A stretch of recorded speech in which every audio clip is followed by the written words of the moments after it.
Okay, today we're going to be talking about solving systems of linear equations using the elimination method. Now, I don't know if you noticed already, but I'm going to tell you anyway. When you're trying to solve a system of linear equations, what you're trying to do is figure out the combination of x and y that's going to make both equations true.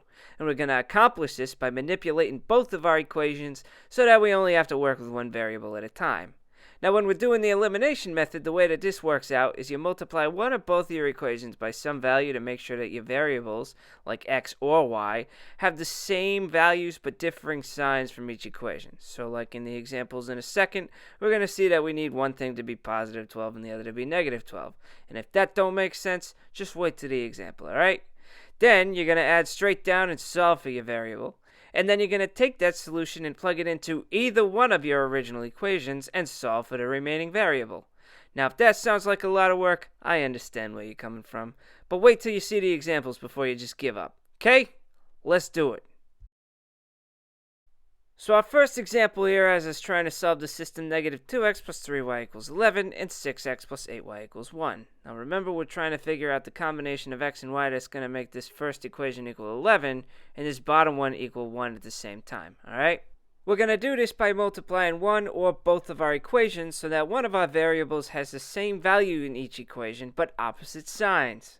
We can figure out what we want to multiply both equations by taking a look at the coefficients in front of our variables and seeing what their least common multiple is. So for example here, between the 2 and the 6 we got a least common multiple of 12, and the 3 and the 8 we have a least common multiple of 24.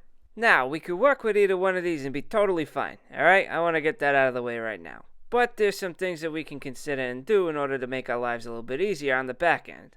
Now, the most important thing for us to consider here is that we want the same values, just opposite signs, right? And currently, we have two positive y's, but we have a negative x over here and a positive x over here. This means it's going to be easier for us to get rid of the x's because we don't have to multiply either equation by some negative value. So remember, the least common multiple between 2 and 6 is 6. Now, in order to make sure that one of my x's has a negative 6 and the other has a positive 6, I'm just going to multiply this whole top equation by 3, right? And when I multiply one thing in the equation by a value, I got to multiply them all. That's why I'm going to get negative 6x plus 9y equals 33.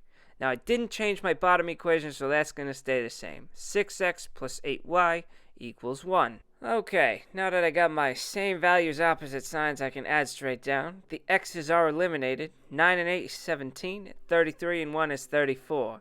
So to solve for y, I'm going to divide everything by 17, and that's going to give me an answer for y. That is y equals 2. Now that we got a value for y, we could take that and plug it into either one of our top equations here. Why don't we just plug it into the first one? It's not going to make a difference. We'll get the same answer anyway. And this will give us negative 2x plus 3, plug in that 2 right there. All that equals 11. So I'm going to evaluate and then solve for x. Negative 2x plus 6 equals 11. I'm going to take 6 away from both sides here. That's going to give me negative 2x equals 5. And then finally divide by negative 2. Which will give us a final x value of x equals negative 5 over 2. So remember what the original question was. What's the combination of x and y? Well, that combination is negative 5 over 2, comma 2. Now you might be wondering why we're going to write our answer as a point. But the point of a point is to express an x and a y value at the same time very easily. Now technically you ain't got to do that, alright? So if you want to just put x equals some number, y equals some number, that's fine. Go for that. Meantime, I'm moving on to the next example.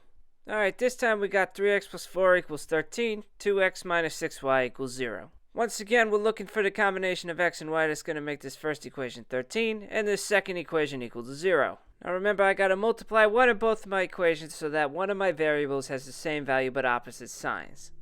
Now this time my y's already have the opposite signs with the positive 4 and the negative 6, so that's the variable we're going to eliminate. We're going to accomplish this by multiplying the top equation by 3, because 4 times 3 is 12, and that's the least common multiple between 6 and 4.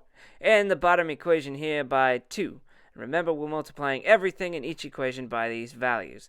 That's why I'm going to get 9x plus 12y equals 39 for my first equation.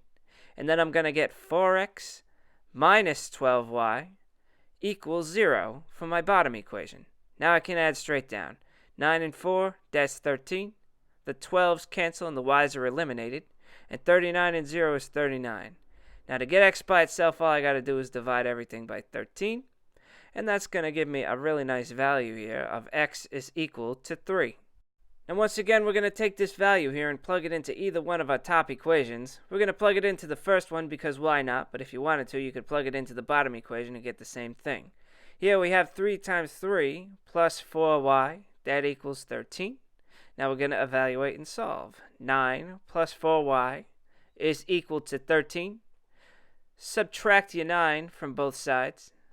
See ya. Then we're going to get 4y is equal to 4, which means that y is also going to have a nice value of 1. Wow, isn't that special? Now we're going to write our answer as a point again, and we're going to have the value 3, 1. And that's it. That's our answer. Alright, hey, so if you follow the steps at the top of this video, you're going to be fine no matter what. Alright?